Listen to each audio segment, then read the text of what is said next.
I can't believe it's been 9 months and I've never ever made a video like this. Because, I've been doing my treatments for the last 9 months and I never took the time to really explain how that process works. From the moment like I leave home, go to the hospital, all the things I need to do to the point where it's like, all right, my treatment is done, I can go home, and then in another 3 weeks we'll repeat the process. And I was planning on doing it today because today happened to be my treatment. However, turns out that I didn't get the treatment once again because of the drugs I'm taking to reduce the swelling in my head as a result of the radiotherapy. We had to postpone it another 2 weeks. So I'm like, instead of waiting another 2 weeks to record the video, let's just record it now. So I'll walk you through the day, what it would look like if I actually got my treatment today. So today my appointments, I have three. Three meetings every single time I go to the hospital. First one was at 8:50, second one at 9:50, and third one 1 o'clock.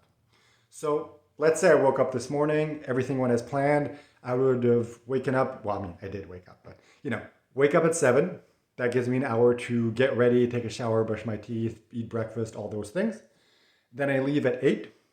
Takes me about 40 minutes to get to the hospital, which gives me a 10-minute window to make sure I'm early. So I go, first thing I do, go to the right department, scan my hospital card there.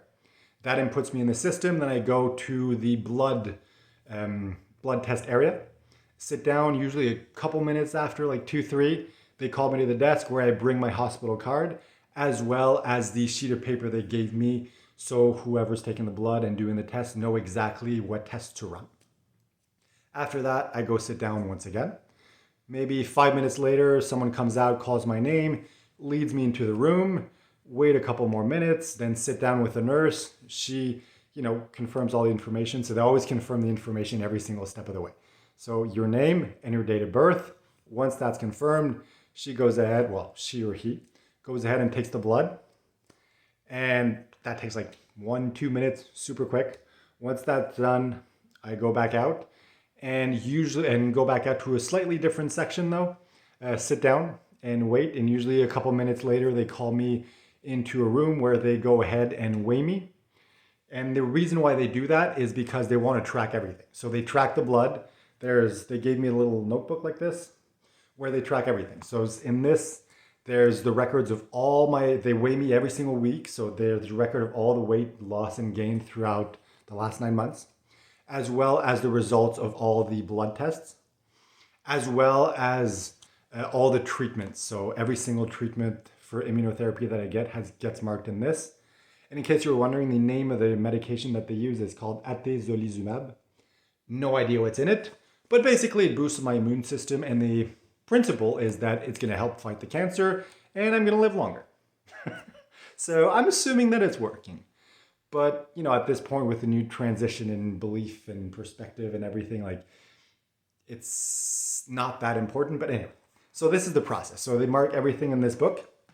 Usually it takes a couple minutes once again. Then I go back out, sit down once again, and wait until they call me in to speak with the doctor. Now that varies. Most of the time they're on time. Sometimes they're a little late, sometimes they're a little early. So I like to kind of stick around there just because sometimes I go for a walk if it's nice outside, or go chill in another part of the hospital. But in the beginning, for those 2 first meetings, I really like to kind of stick close. So once they call me into the doctor's office, I usually meet multiple people. Usually the first person I interact with is going to be some sort of intern or trainee or someone who's studying with my doctor. They're going to ask me preliminary questions. How is everything going? Do you have questions? Blah, blah, blah. And then after that, the doctor is going to come in, usually with my pivot nurse as well. And then if ever I have any questions for either of them, they're going to be able to answer them. If I've done any tests recently, and they have the results, they're going to give me those. If I have, anything like that. So basically any kind of question or information that I have or that I need, they're going to be the ones giving it to me. And just to kind of explain, my pivot nurse is my go-to person at the hospital. Whenever I have a question or anything between treatments, she's the one I reach out to. So, a couple weeks ago when I was having the migraines and I didn't know what was going on and the throwing up and everything, she was the one I would reach out to. She was the one who eventually told me, okay, this is serious enough, go to the emergency room, get checked out. And that's how we discovered everything. So we could say she saved my life. So after the meeting with the doctor, then I head back out again. And usually my immunotherapy treatment is going to be 3 hours after my treatment with the doctor. So today, blood test was at 8:50, meeting with the doctor was at 9:50, and the immunotherapy treatment would have been at 1 o'clock, but it wasn't because of the fact that I'm still taking the drugs for the radiotherapy. So that's usually how it works. In that period of 3 hours, it's very rare that they'll call me beforehand. Every once in a while, things are going well, they're in advance, so they give me a call, they're like, hey, if you want to come in now, you can.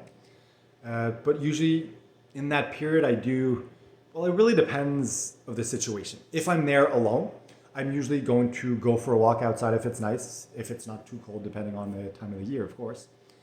And just kind of try to relax, enjoy the day. If it's raining or it's winter or anything like that, I'm usually going to kind of chill inside the hospital, find ways to pass the time.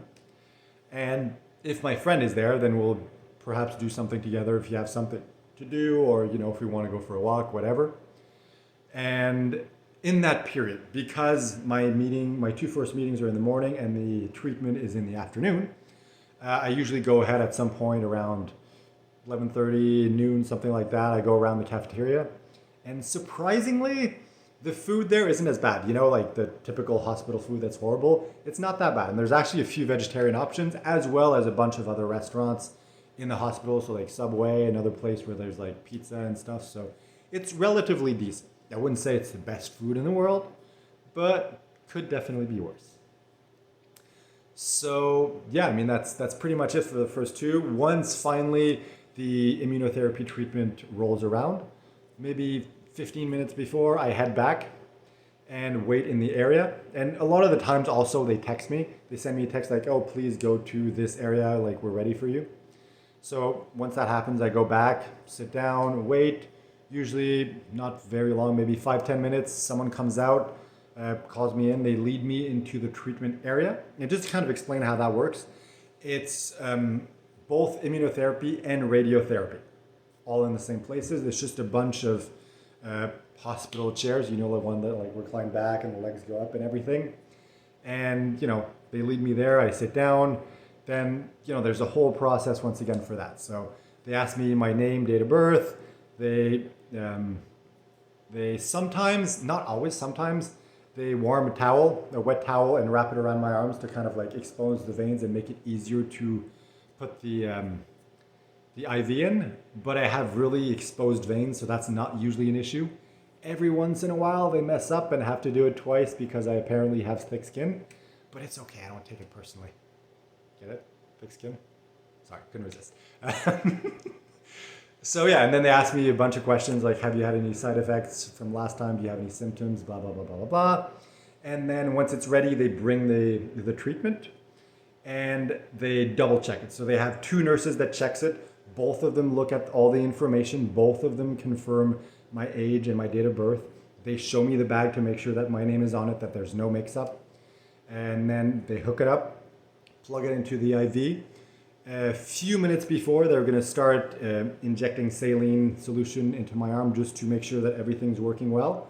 Once that's done, they start the process, and it takes about 30 minutes. Well, not about, it takes exactly 30 minutes. And once that's done, the machine beeps, she comes over, unhooks it, more saline solution to flush the system and everything.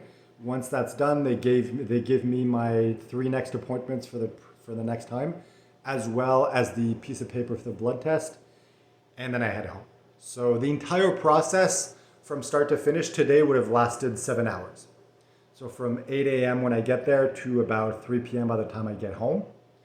So it's a full day, It's not very difficult, it's not very exhausting, it's just that you're in there for a full day.